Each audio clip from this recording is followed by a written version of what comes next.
regalia.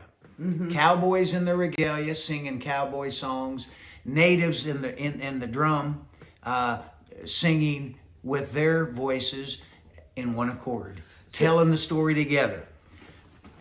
It's been 11 years now since that was released, but it was 2 years after we went to the state, county by county, with this declaration that we read, released, prayed, prophesied from every county courthouse step in 45 days, 36 counties. Are there any proclamations that have to do with Native Americans? It includes it. Okay. That one includes that, yes. Okay, and in what way does it include it, and how did it impact the Native Americans? Well, we have also included in the 180 Roar Rendezvous the declaration from a Native American, Lockley Bremner. It's right here. Okay. Here's his declaration of commitment to Native American evangelism. And he released it that day as a Native American. His name is... What day was that? Same day, April 16, 2011. Okay. And he's Blackfeet. Blackfoot, up there in Montana. We met him up there, and maybe you want to meet up with him, Brother Lockley Bremner. His name is Edamu, means first into battle. Edamu. And he's a dear brother, dear friend. And when I met him, when I began to tell this story and go around to the state, we went up there, me and two other men, and they called it a vision quest. One of the men called it a vision quest because really it was his vision quest. I'd already discovered these things. And I don't say it in arrogance, but I'd already discovered it. I was already settled in it. I already knew by the Holy Ghost I have to bring this forth to the state. And so I began to do it with no backing, no support, nobody's opening the door. I'm going to have to go door by door and tell the story, invite myself. And who wants to do that? Because I know people are going to say, be filled and be warmed and filled, and God bless you and see you later. But yet in the process, there was connections being made, and we were telling the same story together. So when I went up there to Montana, and I kept saying in my spirit, Jason Lee did not fail.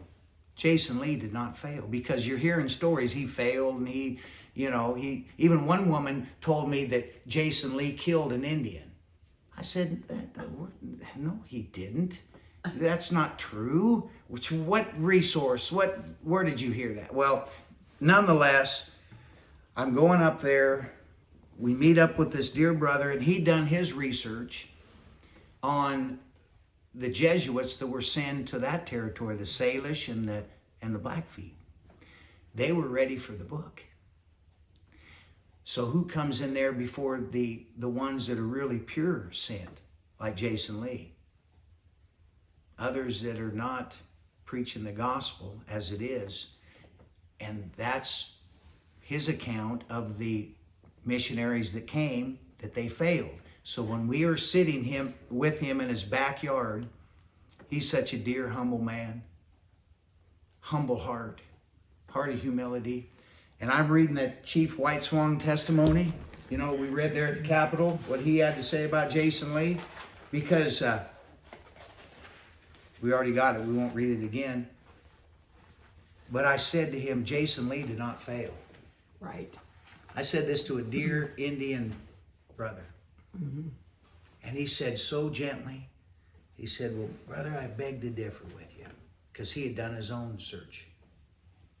I said, well, have you heard this testimony, Chief White Swan? He said, no. I read it. He said, thank you, my brother. I stand corrected. Because he never heard this. Jason Lee did not fail. Maybe others have, and they did, but not him. So we're not worshiping a man. We're not worshiping Jason Lee. But what we're doing is we're identifying the true work of the Lord that needs to be brought forth in purity, not just the atrocities. Without the knowledge of the good and the virtue, we're not going to be able to bring about any healing. That's right. That's why when I begin to go and tell the story the same way to everyone, even on the reservation, the way I sounded today at the Capitol, That's the way I sound on the reservation. Because I'm not going to be one way with one person and another way with somebody else. We want wisdom, but yes. Yeah. Can I have that? We want to take pictures of that. Yeah. So that we can make sure that. This is on our website also. Okay. So you can download that very testimony. You click on his image on the home page there, and you can send it. So I am eager to hear some of the stories. You've gone to the reservations a lot, and I'm eager to hear some of the stories that the Native Americans have about when they were crying out for. You had a question, then I got going on something No, else. I'm going to just defer you back to her, but I was going to ask you if I could thumb through that. Do you mind while I'm listening to you?